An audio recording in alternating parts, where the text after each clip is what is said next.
ngomongin sahurnya banyak, kadang-kadang orang makan sahur untuk nge-cover jam-jam selanjutnya sampai buka puasa. 2 hari. 2 hari. Oke, Pak Ustadz, tema kita berpuasa di tengah musibah. Silakan, langsung aja. Ustaz mohon izin ya. Silakan Ustaz. Bismillahirrahmanirrahim. La haula wala quwata illa billah. Baik. Assalamualaikum warahmatullahi wabarakatuh. Waalaikumsalam warahmatullahi wabarakatuh. Alhamdulillahirabbil alamin wassalatu wassalamu ala asrafil anbiya wal mursalin wa ala alihi wa sahbihi ajmain. Allahumma rabbi shrahli sadri wa yassirli amri wahlul 'uqdatam min lisani yafqahu qauli amma ba'du. Para pemirsa dimanapun berada yang dimuliakan oleh Allah, wabil khusus guru kita Ustaz Danu ya, yang saya cintai, yang kita cintai, dan Mas Bobi yang selalu menemani perjalanan ini. Ibu dan Bapak yang dirahmati oleh Allah Subhanahu wa taala, puji syukur kita panjatkan kepada Allah karena di hari ini kita bisa melaksanakan puasa Ramadan. Kita bersyukur karena mungkin ada saudara kita, teman kita yang tahun lalu berpuasa tapi tahun ini sudah tidak berpuasa lagi karena mereka sudah dipanggil oleh Allah Subhanahu wa taala. Kita bersyukur hari ini masih bisa berpuasa. Walaupun saat ini puasa kita berada di tengah-tengah wabah yang sedang merajalela. Allah berfirman di dalam Al-Quran, tujuan dari puasa, ya ayyuhalladzina amanu kutiba alaikumusiyam, kama kutiba alal ladzina min qablikum la'allakum tattaqun. Bahwa tujuan daripada manusia, daripada berpuasa itu adalah mencapai derajat takwa. Karena puasa bukan hanya diberikan kepada umat Rasulullah, tapi umat-umat sebelumnya pun dianjurkan, diwajibkan oleh Allah untuk berpuasa.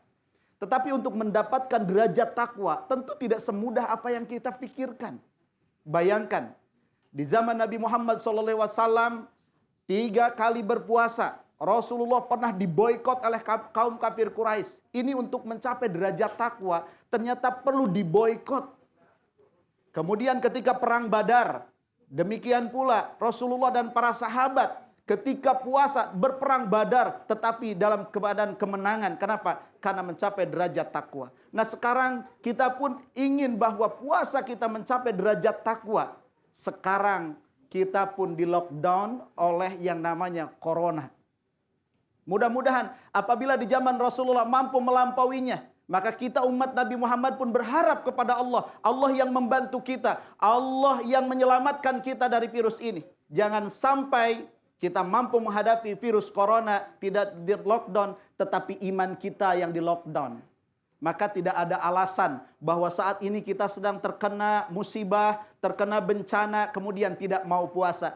Ayo kita puasa, tetap laksanakan puasa. Mudah-mudahan di bulan Ramadan yang penuh keberkahan ini kita berdoa sama-sama kepada Allah bahwa virus yang sedang menjangkit dunia ini cepat Allah tarik.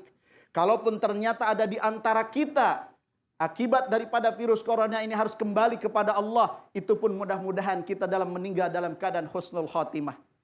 Hadirin yang berbahagia, insya Allah Ramadan kali ini adalah Ramadan yang paling luar biasa yang akan kita lalui. Karena kita harus menghadapi wabah corona. Bukan hanya menahan haus, lapar, dan dahaga, tetapi virus corona kita hadapi. Dan kita yakin Allah akan menolong kita. Dan kita yakin jika Allah mendatangkan virus ini, cobaan ini, maka yakin Allah pun akan menolong kita. Mudah-mudahan apa yang saya sampaikan ini bermanfaat. Dan mudah-mudahan kita termasuk golongan orang-orang yang bertakwa. Wal afu minkum. Wassalamualaikum warahmatullahi wabarakatuh. Waalaikumsalam warahmatullahi wabarakatuh. Wah, luar biasa. Silakan duduk.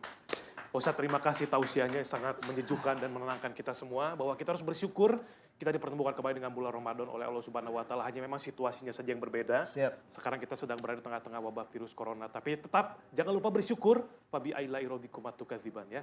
Maka nikmat Tuhanmu yang mana lagi akan kau dustai ketika kita sudah diberikan nikmat bertemu lagi dengan bulan Ramadan. Insyaallah. Itu yang paling penting. Itu yang paling penting. Baik.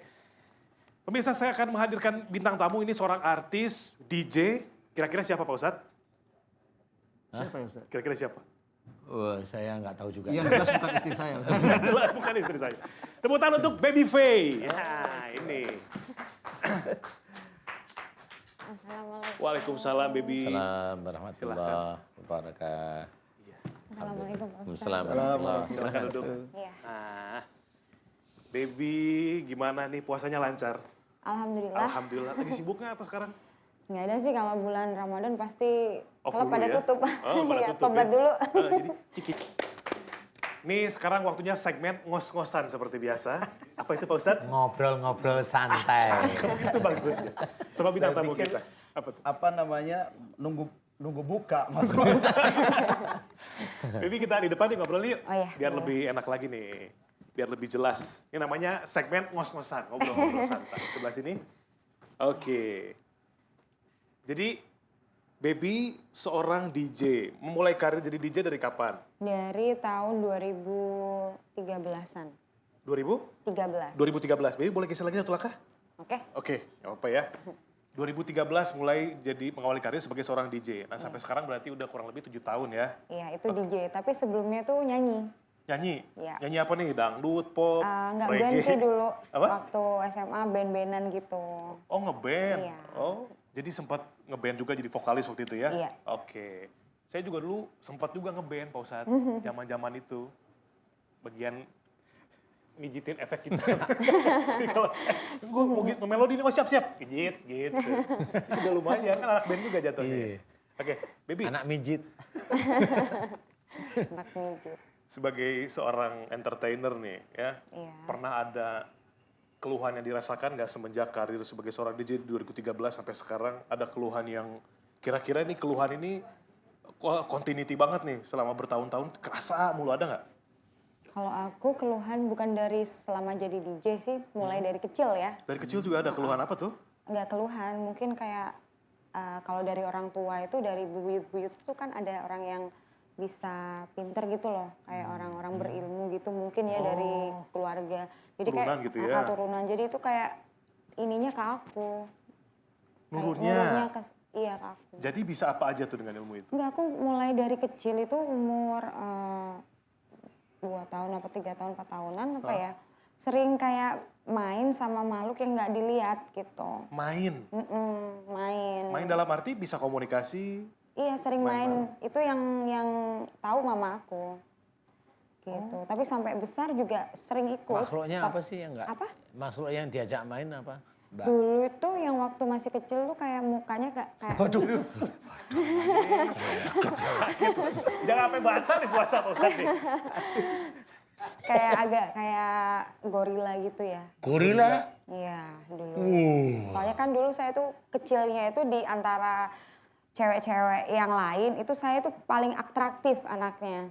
Emang Paling berapa bersaudara sih, Baby? 3, saya anak pertama. Anak pertama, paling atraktif. Dan saya tuh paling nakal dulu di antara satu gang kampung aku, itu paling nakal saya. Oh gitu?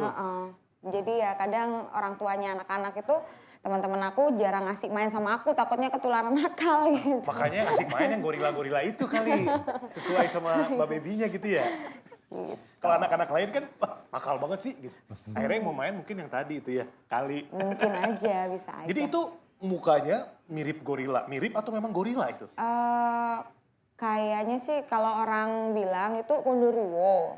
Karena yang lihat itu ayahku juga, almarhum ayahku juga sempat lihat. Dia kan lihat juga. kalau kamu bisa lihat kayak gimana sih bentuknya kayak gitu kan. Aku jelasin kayak gini-gini, ternyata benar. Oh iya, ya mau bener itu gitu. Ketika diajak main tuh mainnya main boneka bareng atau main dampu, apa main apa sih? Main dalam Enggak arti sih, apa nih? dia ngikut aja. Ngikut Ada di aja. situ maksudnya? Iya, ngikut. Karena adik Tapi nggak saya megang boneka, nggak? enggak. Dia ngikut aja kayak main gitu. Adik saya juga sempat diliatin yang cowok yang di belakang itu. Oh, Iya. itu gede kah? Apa waktu karena Mbak Baby kecil mungkin ngikutin jadi kecil juga Enggak, genderuwo? dia tuh awalnya kecil terus bisa jadi besar. Itu matanya aja kalau orang Jawa bilang itu kayak tempeh. Apa? Saya kan orang Jawa. Orang Jawa. Tempeh atau tempeh nggak sih? Tempe itu? Tampah. Nah iya yang biasanya buat beras yang begini Iya. tuh. Tapi yang kecil Kalau bahasa segini. Sundanya nyiru. Nah. Nyiru. Benar. Kayak gitu. Segede gitu mah matanya? Iya matanya. Gede banget.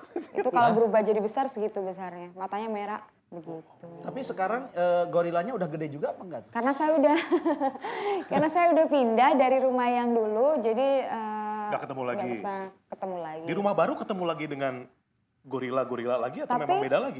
Seminggu yang lalu Heeh. saya tuh sempat kan mau sholat gitu ya. Terus memang sengaja kepala saya digini-giniin, dikusuk-kusuk ini. Saya kan bisa merasa. Hah? Jadi supaya saya itu nggak boleh sholat gitu. Kayak Dilus-elus? dilus-elus, begitu. Supaya apa? Supaya males,